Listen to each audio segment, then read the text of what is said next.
প্রায় 20,000 সেফটি মতো মাটি পূর্বাচলে পড়ার কথা, প্রায় 12,500 সেফটি মতো মাটি দেখছি না। আমাদের মতো অনেক ব্যক্তি আছেন যারা এই ঘাড়ের উপরে বন্দুক রেখে অনেক সময় মিসইউজ করেছে, এটা আমি শুনেছি। এবং বেসিক্যালি আমাদের একটা টিম আসছিলেন, যে আমি যখন দায়িত্ব পাই তার আগ থেকে আমি শুনছি যে এরকম একটা ঘটনা, যে এখানে বেশ কিছু মাটি প্রায় 20,000 সেফটি মতো মাটি পূর্বাচলে পড়ার কথা। এবং এখন যেটা দেখা আছে মেজারমেন্ট করে শোনা গেছে, এবং আমি কাগজে যেটা দেখেছি সেটা হচ্ছে যে প্রায় 7,500 সেফটি মতো মাটি আছে, অলমোস্ট প্রায় 12,500 সেফটি মতো মাটি দেখছি না।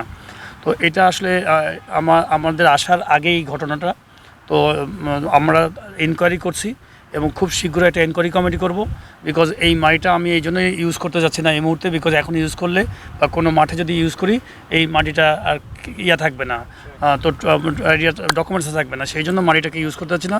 এবং মাটির মধ্যে নাকি অনেক বাজে মাটি আছে, খুব একটা অনেকগুলো মাটি আছে, অনেক পরিমাণ মাটি আছে যেগুলো ইউজ করার মতো না পিছে। তো এই জন্য এই পরিমাণ মাটিতে আমি হাত দিতে যাচ্ছি না। এটার একটা সুন্দর সমাধান হওয়া উচিত, বিকজ আমরা আগে কি করেছি সেগুলোরও কিছু সমাধান জানতে হবে।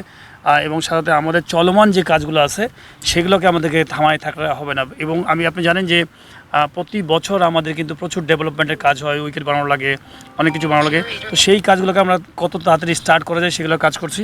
বাট মাটির সংক্রান্ত যে জটিলতা আছে সেটা আমাদের একটা তদন্ত কমিটি করব, এবং আমি মনে করি যে তদন্ত কমিটির মাধ্যমে ফেয়ার জিনিসটা বেরিয়ে আসে, কারা এখানে ইনভলভ, বাইরের কারা আছে ইনভলভ, এবং আমাদের কারা জড়িত আছেন সেটা আমার মনে হয় বের করা উচিত ভবিষ্যতের পরিকল্পনা।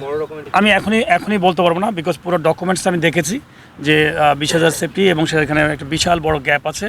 এই গ্যাপটা তখনই তদন্ত কমিটি যখন রিপোর্টটা দিবে তখন আমি বলতে পারবো যে কতখানি কী হয়েছে।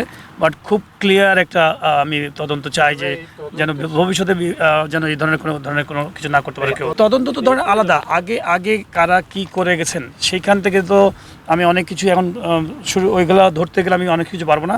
বাট আমি মনে করি যে এখন যে জিনিসটা চলমান সেটা করতে থাকবো, বাট পিছনে যে জিনিসগুলো প্রবলেম হয়েছে সেটা কিন্তু আমার মনে হয় যে একটা এনকোয়ারি কমিটি করে সেগুলো তদন্ত করে সেগুলোরও সমাধান করতে হবে, এবং কারা জড়িত আছেন, কারা কী করেছেন সেগুলো আমাদের তদন্ত করে নিয়ে আসতে হবে। প্রাথমিক ধারণা, এখন কোনো মানুষকে সন্দেহ করাটাও কিন্তু খুব খারাপ আমি মনে করি সবসময়।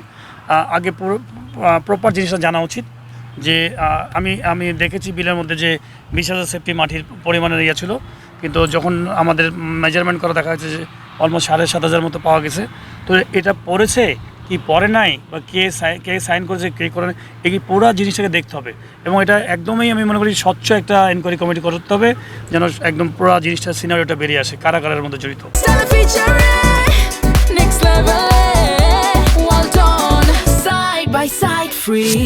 ইনশাল্লাহ চেষ্টা করবো খুব শীঘ্রই। আমি অলরেডি এটা নিয়ে আমি শুনেছি, আমি বেশ কিছুদিন আগে শুনেছি, প্রায় 20-25 দিন আগে শুনেছি এই ঘটনাটা। এবং আমি চাই যে একটা আমি এই ডিপার্টমেন্টের তদন্ত কমিটির মধ্যে পার্ট থাকবো না, বিকজ যেহেতু আমার ডিপার্টমেন্টের মানুষের মধ্যে থাকতে পারে, বাইরের মানুষও থাকতে পারে।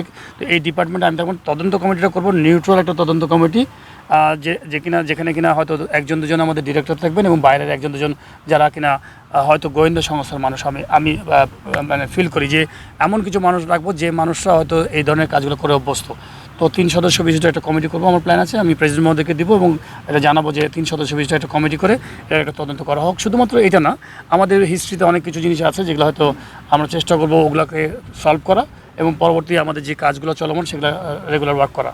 কি হয়েছে আগে ইম্পর্টেন্ট না, একদম স্বচ্ছ প্রক্রিয়া টেন্ডারের মাধ্যমে যাব, প্রাইস কোটেশন দেখব, এবং কারা কোয়ালিটি মানে কোম্পানি সেগুলো দেখব। এবং আপনারা একদম ওপেন, আমার কাছে মনে হয় খুব শীঘ্রই আমি একটা মিডিয়া করব গ্রাউন্ডসের জন্য, যে আমরা ভবিষ্যতে এই 3 থেকে 6 মাসের মধ্যে আমরা কী কাজে পদক্ষেপ নিচ্ছি এটা নিয়ে আমরা সুন্দর একটা মত বিনিময় সবার মতো করব, যেটা বিগত কখনোই হয় নাই। আমাদের গ্রাউন্ডস নিয়ে যে পুরো প্রক্রিয়া প্ল্যানটা আছে গোটা বাংলাদেশ নিয়ে, সেটা আমরা খুব শীঘ্রই হয়তো দেখা গেলো যে নেক্সট উইক বা তার পরের উইকে আমরা একটা প্রেজেন্টেশন দেবো আপনাদের জন্য গোটা বাংলাদেশের প্ল্যানগুলোটা নিয়ে। তো আশা করি ইনশাল্লাহ চেষ্টা করব। বাট আমি আপনাদের সবসময় বলি যে দেখেন, এই যে যদি দুর্নীতি যেগুলো হয়ে থাকে বা হয়েছে, আমাদের মতো অনেক ব্যক্তি আছেন যারা এই চেয়ারগুলোকে মিসইউজ করেন। এই চেয়ারগুলোকে মিসইউজ করে দেখা গেলো যে ঘাড়ের উপরে বন্দুক রেখে অনেক সময় মিসইউজ করেছে, বিভিন্ন ডিপার্টমেন্টকে কুলসিত করেছে। তো এই কুলসিত ডিপার্টমেন্টগুলোকে আমার কাছে উদ্ধার করতে হবে।